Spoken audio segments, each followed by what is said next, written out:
अगला चुनाव घुसपैठियों को निकालने के मुद्दे पर और घुसपैठ रोकने के मुद्दे पर लड़े जाने वाला है। जय मां दुर्गा, जय मां दुर्गा।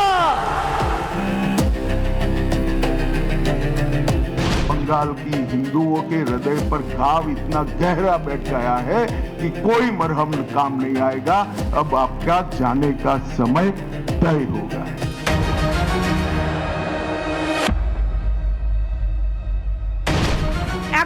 একজন দুঃশাসন এসছেন বাংলায়।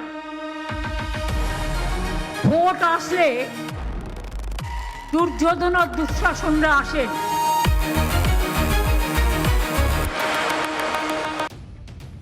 पाठशाला की पहली क्लास 2026 के ठीक पहले मोदी का बंगाल में कौन सा खेला? भयंकर कंफ्यूज ममता को हिंदू और मंदिर अबहार से बचाएंगे क्या?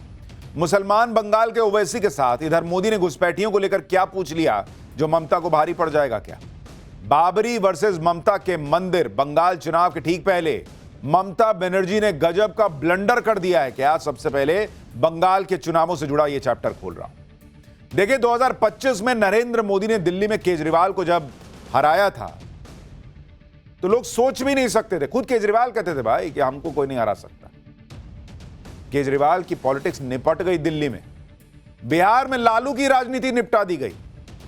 रिकॉर्ड जीत बिहार में दर्ज हुई। देश में राहुल गांधी की राजनीति को निपटाया ही हुआ है। अब नरेंद्र मोदी 2026 में ऐसा क्या करने जा रहे हैं कि बंगाल में ममता बनर्जी की पार्टी हिली हुई है?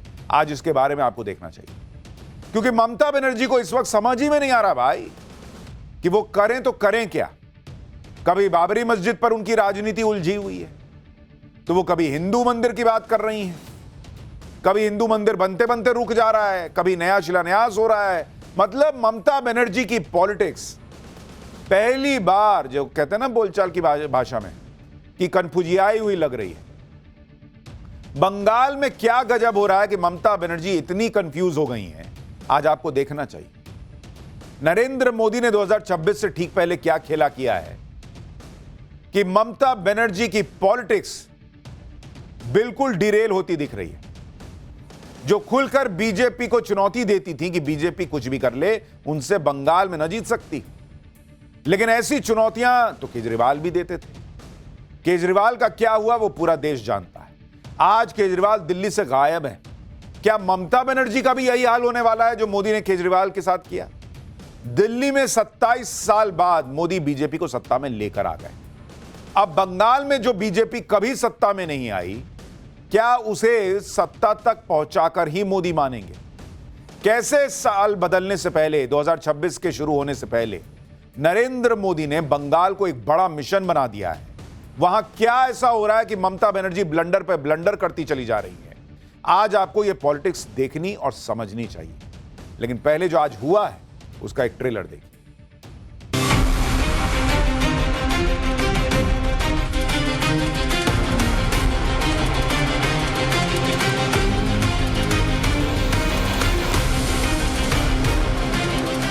अगला चुनाव घुसपैठियों को निकालने के मुद्दे पर और घुसपैठ रोकने के मुद्दे पर लड़े जाने वाला है।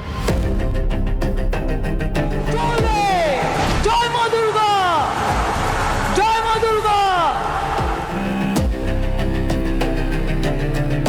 बंगाल की हिंदुओं के हृदय पर घाव इतना गहरा बैठ गया है कि कोई मरहम काम नहीं आएगा।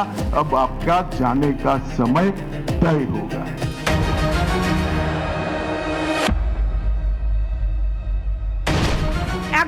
একজন দুঃশাসন এসছেন বাংলায়। ভোট আসলে দুর্যোধন আর দুঃশাসনরা আসেন।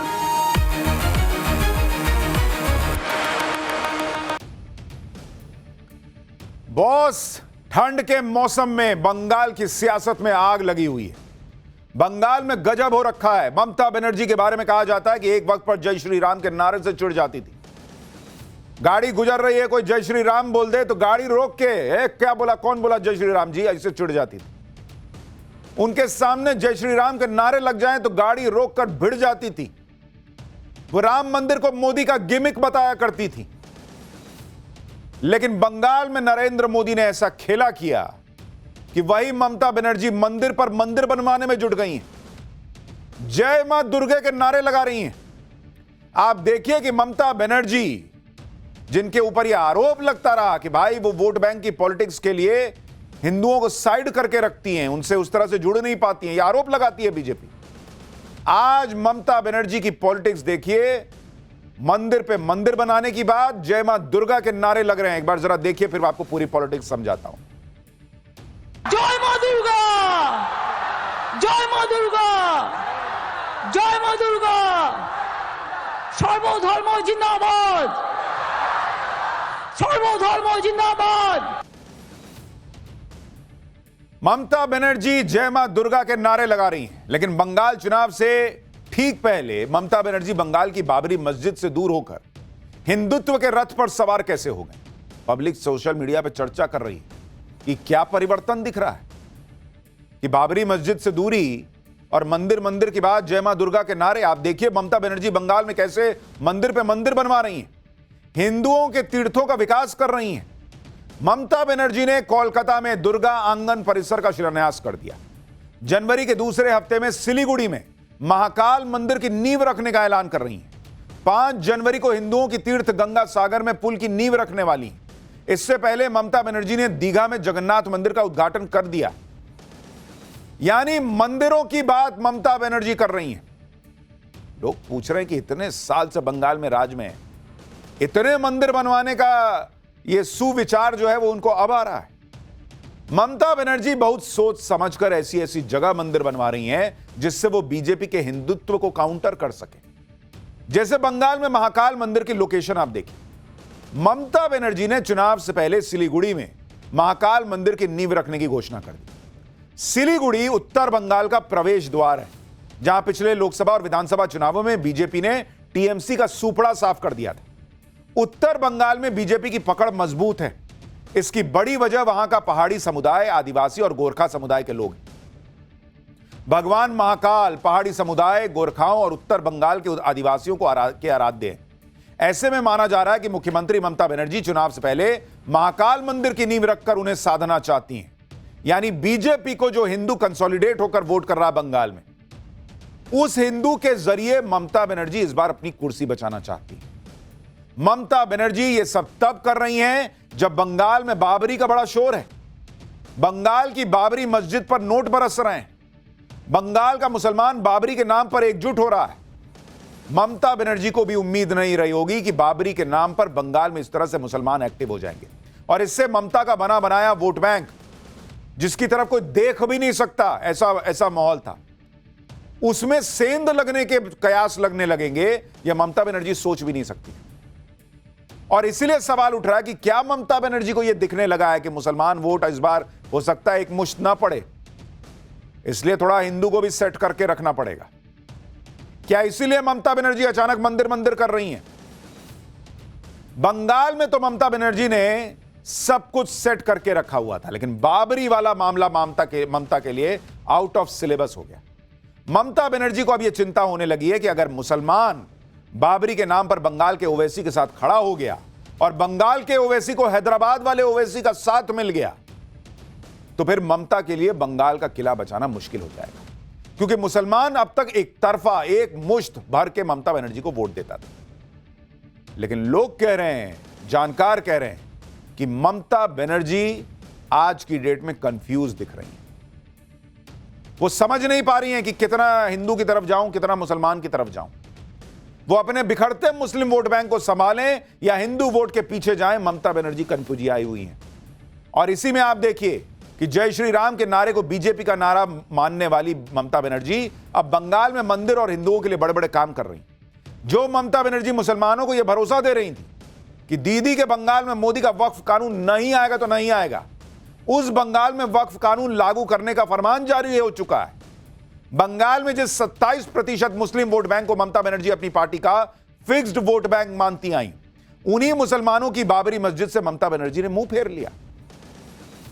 लेकिन कैसे यह सब करके ममता बनर्जी ने खुद ही ब्लंडर कर दिया है, वो आपको आगे समझाऊंगा।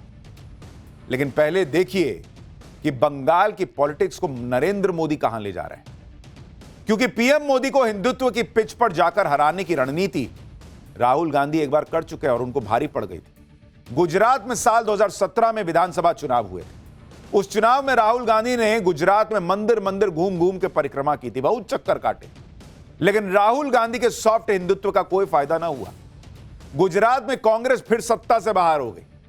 अब ममता बनर्जी के लिए कहा जा रहा है कि वो भी वही राह अपना रही हैं। नरेंद्र मोदी को उस पिच पर चैलेंज करने चली हैं जहां पर नरेंद्र मोदी ने 11 साल और इससे पहले गुजरात में अपने आप को स्टैब्लिश किया है कि वो हिंदुत्व की बात करने से पीछे नहीं हटते। इसलिए पश्चिम बंगाल के दौरे पर पहुंचे अमित शाह ने भी कह दिया कि अब मंदिर मंदिर करने से कुछ ना होगा, हिंदुओं को जो चोट पहुंची है उसका हिसाब होकर रहेगा। सुनिए नरेंद्र मोदी के सिपह सलार अमित शाह ने बंगाल में रहकर नरेंद्र मोदी का कौन सा मैसेज पहुंचा दिया है। सांप्रदायिक तुष्टीकरण को इस राज्य सरकार ने अपनी नीति के रूप में स्वीकार कर लिया है। अब मरहम लगाने का प्रयास हो रहा है, मैं सुबह से देख रहा हूं, मगर अब मरहम लगाने से कुछ नहीं होता है। हृदय पर, बंगाल की हिंदुओं के हृदय पर घाव इतना गहरा बैठ गया है कि कोई मरहम काम नहीं आएगा। अब आपका जाने का समय तय हो गया है। यहां तक इंतहा कर दी। यानी मैसेज क्लियर है। नरेंद्र मोदी बंगाल के लोगों को याद दिला रहे हैं कि भाई ये अब हिंदू की बात हो रही है, इसके पहले हिंदुओं को जख्म मिले। बंगाल में पोस्ट पोल वायलेंस में क्या हुआ था लोग भूल थोड़ी गए होंगे। अमित शाह कह रहे हैं, भाई अमित शाह साहब कह रहे हैं कि ममता बनर्जी का मंदिर मंदिर बनवाना हिंदुओं के जख्मों पर मरहम लगाने का प्रयास है, लेकिन बहुत देर हो गई। दरअसल बंगाल में बीजेपी हिंदुओं के साथ भेदभाव के मुद्दे पर ही ममता बनर्जी को घेरती आई है। बंगाल में बीजेपी ने इसे ही सबसे बड़ा मुद्दा बनाया हुआ है। ममता बनर्जी पर मुहर्रम की वजह से दुर्गा पूजा विसर्जन पर रोक लगाने के आरोप लग चुके हैं। जय श्री राम के नारे को लगाने वालों को हिरासत में लेने के आरोप लग चुके हैं। महाकुंभ को मृत्यु का कुंभ बताने का बवाल हो चुका है। ममता बनर्जी के इसी तरह के बयानों को लेकर सालों से बीजेपी ने ममता बनर्जी की हिंदू विरोधी छवि बनाकर रखी है। अब अचानक से ममता बनर्जी मंदिर मंदिर बनवाकर उस छवि को तोड़ने का प्रयास कर रही है। ममता के मंदिर बनाने पर बीजेपी ममता बनर्जी को घेर रही है। चर्चा हो रही है कि क्या ममता बनर्जी को समझ में आ गया है कि इस बार बंगाल में हिंदू का वोट कंसोलिडेट हो जाएगा और बीजेपी की तरफ चला जाएगा। बीजेपी के आरोपों का ममता बनर्जी भी जवाब दे रही है। कह रही है कि मुझ पर तुष्टीकरण के आरोप लगाए जाते हैं, लेकिन मैं किसी का तुष्टीकरण नहीं करती। मैं सच्ची सेक्युलर हूं। आप मुझे ऐसा कोई धर्म नहीं दिखा सकते जिसके कार्यक्रम में मैं ना जाती। ममता बनर्जी ने कहा कि जब वो गुरुद्वारे जाती हैं तो सिर ढकती हैं, तो फिर रोजा के दौरान ऐसा करने पर आपत्ति क्यों होती है। मंदिर के कार्यक्रम में शामिल होने पर ममता बनर्जी ने कहा कि वो यहां आई हैं इसलिए शॉल ओढ़े हुई हैं, क्योंकि धार्मिक कार्यक्रमों में हिंदू महिलाएं भी घूंघट या सिर ढकती हैं। यही हमारी संस्कृति है। हर धर्म के अपने नियम होते हैं। ममता बनर्जी ने बंगाल में बाबरी मस्जिद से मुंह फेरने का जो आरोप उन पर लग रहा है, उसके बीच ये सब किया है। वो बैक टू बैक मंदिर बनवा रही हैं और फिर चाह रही हैं कि लोग उन्हें सच्चा सेक्युलर माने। यही ममता बनर्जी की पॉलिटिक्स का कंफ्यूजन है। लोग कह रहे हैं कि भाई अगर आपको इतना सबके साथ रहना है तो बाबरी से मुंह क्यों मोड़ रही हैं, उस व्यक्ति को पार्टी से क्यों निकाल रही हैं, उन पर एक्शन क्यों हो रहा है। अगर सेक्युलर है तो बाबरी के साथ भी खड़े होइए। मंदिर मंदिर बनवाने की बात हो रही है तो बाबरी की बात क्यों नहीं कर रही हैं आप कि बाबरी भी बनवाऊंगी। यही ममता बनर्जी का कंफ्यूजन दिखाता है। ममता बनर्जी की दुविधा यह है कि बंगाल के ओवैसी हुमायूं कबीर ने खुद को बंगाल के मुसलमानों का नया नेता घोषित कर दिया।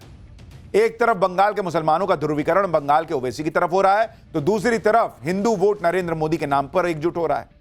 ऐसे में ममता बनर्जी के हाथ से मुसलमान वोट भी चला जाएगा और हिंदू वोट भी नहीं बचेगा तो उनकी कुर्सी संकट में आ जाएगी। ऐसे में ममता बनर्जी की टेंशन घटाने के लिए घटाने का मोर्चा उनके भतीजे और टीएमसी सांसद अभिषेक बनर्जी ने संभाल लिया। अभिषेक बनर्जी ने बंगाल के ओवैसी हुमायूं कबीर को मंदिर मस्जिद की पॉलिटिक्स छोड़ने की नसीहत दी है। सुनिए अभिषेक बनर्जी की नसीहत और उस पर बंगाल के ओवैसी हुमायूं कबीर का जवाब। आप मंदिर बनाइए, मस्जिद बनाइए, गुरुद्वारा बनाइए, चर्च बनाइए, राजनीति छोड़ दीजिए। अगर आप पॉलिटिक्स कर रहे हैं, जनता की सेवा आपका एक लक्ष्य होना चाहिए। वो राजनीति तो पूरा है। वो पहले जगन्नाथ मंदिर बनाया, तो अभिषेक को बोलना चाहते हैं जो आपको किसी के पहले ये सब छोड़ने दीजिए, ये सब छोड़ा नहीं, ये बाकी सब बात आपको मान लूंगी। कोई क्या हिंदू वोट पाने के लिए, क्योंकि अब आप बाबरी मस्जिद बना रहे हैं, मुस्लिम वोट आपकी तरफ चला जाएगा, तो क्या हिंदू वोट पाने के लिए दुर्गा आंगन बनाया जा रहा है? तो जितना ही दुर्गा आंगन बनाइए, जितना ही मंदिर बनाइए, जितना ही वो दुर्गा पूजा में सहायता दे रही, वो अगले दिन चुनाव हारेगी हारेगी हारेगी।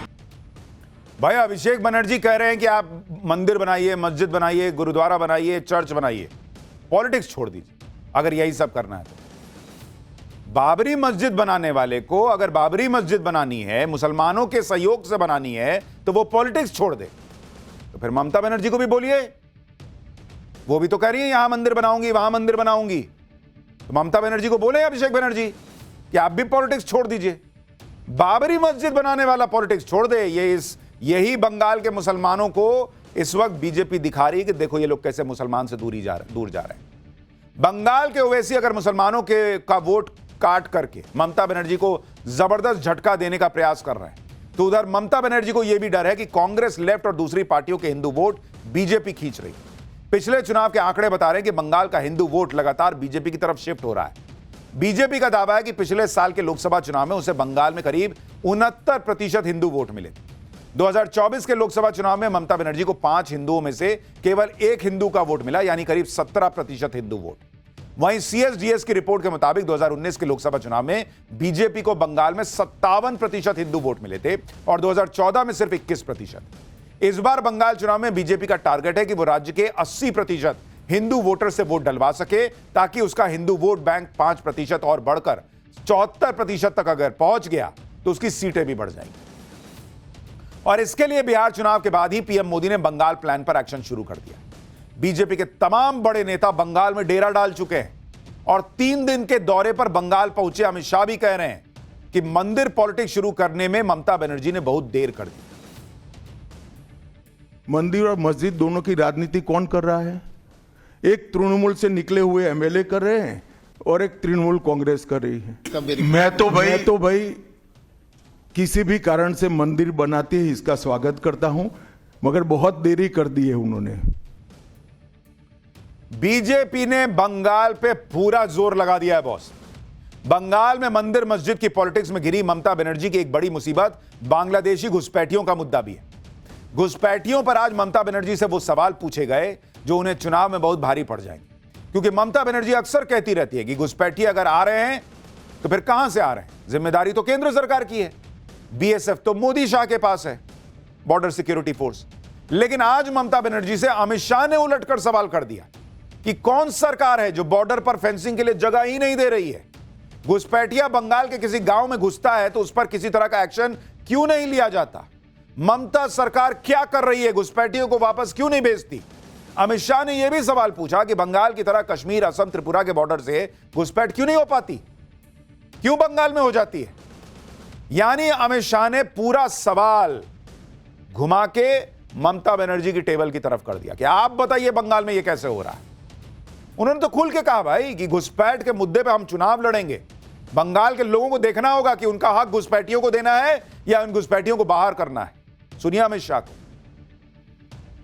अगला चुनाव घुसपैठियों को निकालने के मुद्दे पर और घुसपैठ रोकने के मुद्दे पर लड़े जाने वाला है, क्योंकि न केवल ये बंगाल का अब मामला रहा है, अब ये राष्ट्रीय सुरक्षा का मामला है। देश की संस्कृति को बचाना है, देश की सुरक्षा को सुनिश्चित करना है, तो बंगाल की बॉर्डर सील कर दे, ऐसी देशभक्त सरकार यहां लानी पड़ेगी जो ममता बनर्जी नहीं कर सकती, केवल और केवल भारतीय जनता पार्टी कर सकती है। इन सवालों पर घिरी बंगाल की मुख्यमंत्री ममता बनर्जी ने जवाब में पहलगाम हमले की बात करना शुरू कर दिया। बांकुरा की एक रैली में ममता बनर्जी ने कहा कि बीजेपी के लोग कह रहे हैं कि घुसपैठ रोकने के लिए ममता बनर्जी ने जमीन नहीं दी। पेट्रोपाल और अंडाल में जमीन किसकी सरकार ने दी? आगे ममता बनर्जी ने कहा कि बीजेपी कह रही है कि घुसपैठिए सिर्फ बंगाल से ही आते हैं। अगर ऐसा है तो पहलगाम हमला कैसे हुआ? दिल्ली में घटना के पीछे कौन था? यही नहीं, ममता बनर्जी ने कहा कि बीजेपी हर चुनाव में सोनार बांग्ला का वादा करती है, लेकिन बीजेपी शासित राज्यों में बंगाली भाषी लोगों पर अत्याचार हो रहे हैं। बीजेपी के सवालों से ममता बनर्जी इतने गुस्से में आ गई कि उन्होंने बिना नाम लिए शकुनी मामा का चेला दुशासन बंगाल में जानकारी इकट्ठा करने आया है, यह कह दिया। जैसे ही बंगाल में चुनाव आते हैं, दुशासन और दुर्योधन दिखने लगते हैं। सुनिए ममता बनर्जी कैसी भाषा का इस्तेमाल कर रही हैं। একজন দুঃশাসন এসছেন বাংলায়, ভোট আসলে দুর্যোধন আর দুঃশাসনরা আসেন, ওদের চোখে দেখবেন, দু চোখে দেখলেই আতঙ্ক হবে, এই বুঝি কিছু ক্ষতি করতে এলো রে, এলো রে, এলো রে, এলো রে, গেল রে, গেল রে, গেল রে। দুঃশাসন বাবু এসছেন, শকুনি মামার চেলা চামুন্ডারা ঘুরে বেড়াচ্ছে আর বলে বেড়াচ্ছে বাংলায় নাকি 1.5 কোটি লোকের নাম বাদ যাবে। কেন? देखिए ममता बनर्जी जिस तरह से भड़की हुई है ना, उससे साफ लग रहा है कि कहीं ना कहीं बंगाल में उनका मामला गड़बड़ हो रहा है, उनको भी लग रहा है। क्योंकि उधर ममता बनर्जी टेंशन में, इधर नरेंद्र मोदी बंगाल में ऐतिहासिक जीत के दावे ठोक रहे हैं। और यह दावा पिछले कुछ सालों में बंगाल में बीजेपी के बढ़ते जबरदस्त ग्राफ और कुछ सालों के चुनावी आंकड़ों से समझा जा सकता है। आप खुद देखिए कि साल 2014 के लोकसभा चुनाव में बंगाल में बीजेपी का वोट शेयर 17% था और चुनाव में उसको 2 लोकसभा सीट आई थी। 2016 के विधानसभा चुनाव में बीजेपी को 10% वोट मिले थे, 3 सीट आई थी। 2019 के लोकसभा चुनाव में बंगाल में बीजेपी का वोट शेयर 17% से बढ़कर सीधा 41% चला गया और 18 लोकसभा सीटें आई। इसी तरह 2021 के विधानसभा चुनाव में भी बीजेपी ने 38% वोट शेयर के साथ 77 विधानसभा सीटें जीती। पिछले साल हुए लोकसभा चुनाव में बीजेपी का वोट शेयर 39% रहा और उसे 12 लोकसभा सीटों पर जीत मिली। यानी बीजेपी अब बंगाल में ऑलमोस्ट 40% वोट शेयर के आसपास आकर रुक गई। अगर हिंदू वोट कंसोलिडेट हुआ और ममता का वोट, जो मुसलमानों का एक मुश्त वोट मिलता था, वो टूट गया, बट गया, बिखर गया, तो बंगाल में इस बार खेला हो सकता है।